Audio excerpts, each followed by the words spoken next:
এবং আমরা যেমনটি দেখছিলাম যে ইতিমধ্যেই কিন্তু মানিক মিয়া এভিনিউর পশ্চিম প্রান্তে মানুষজন আসতে শুরু করেছেন জানাজায় অংশগ্রহণের জন্য।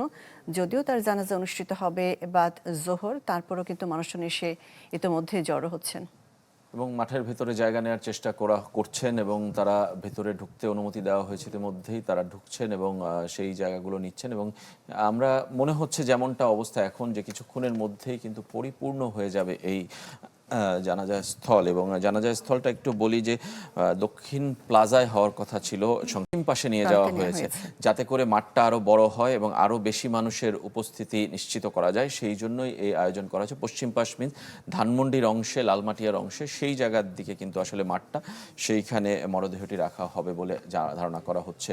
এবং যাতে করে প্রচুর মানুষ হয় এবং বাইরের রাস্তা মানিক মিয়া এভিনিউ পুরোটাই বন্ধ করে দেওয়া হবে, সাধারণ মানুষের উন্মুক্ত করে দেওয়া হবে সাধারণ মানুষের জন্য।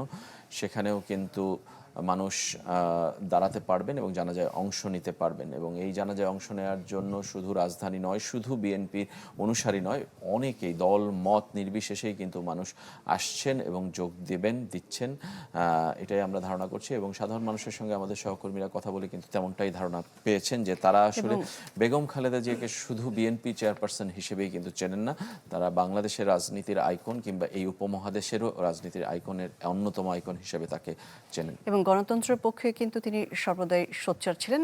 তিনি মনে হয় বাংলাদেশের একমাত্র প্রধানমন্ত্রী বা রাষ্ট্রপ্রধান যার জানাজায় এত সংখ্যক মানুষজন আসছে, দেশ থেকে, দেশের বাইরে থেকে, দেশের বিভিন্ন প্রান্ত থেকে।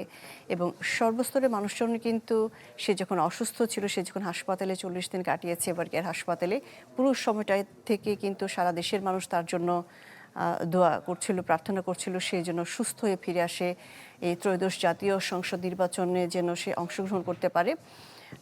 কিন্তু আসলে তেমনটি হয়নি।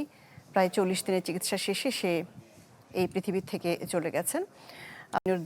পশ্চিম প্রান্তে যদি দেখি, মানুষজন ইতিমধ্যেই কিন্তু দাঁড়াতে শুরু করেছেন এবং আইনশৃঙ্খলা বাহিনী কিন্তু সর্বাত্মক চেষ্টা করছেন কোনো ধরনের বিশৃঙ্খল পরিবেশের জন্য সৃষ্টি না হয়। এবং বিএনপির পক্ষ থেকে বলা হয়েছে যে আবেগ আপ্লুত হয়ে কোনো ধরনের অপ্রীতিকর পরিস্থিতি যেন সৃষ্টি না করা হয়। এবং প্রধান উপদেষ্টার কার্যালয় থেকে বলা হয়েছে সব ধরনের নিরাপত্তা দেওয়া হবে, তার পুরো সমাহিত করার যে পদ্ধতি, যে প্রক্রিয়া রয়েছে সেই সময়টুকুতে। আমরা মনে হয় যে আমাদের সহকর্মী হিরণ খান আছেন একদম যেখানে জানাজাটা হবে তার ওই পাশ জায়গায়, সেইখানে আমরা হিরণের কাছ থেকে একটু সরাসরি আপডেট জানতে চাই। হিরণ, কি অবস্থা আমাদেরকে জানাবেন। প্রচন্ড শীত উপেক্ষা করেও কিন্তু মানুষ আসছেন, আমরা দলে দলে দেখছি, ইতিমধ্যেই কিন্তু একটা অংশ পূর্ণ হয়ে গেছে।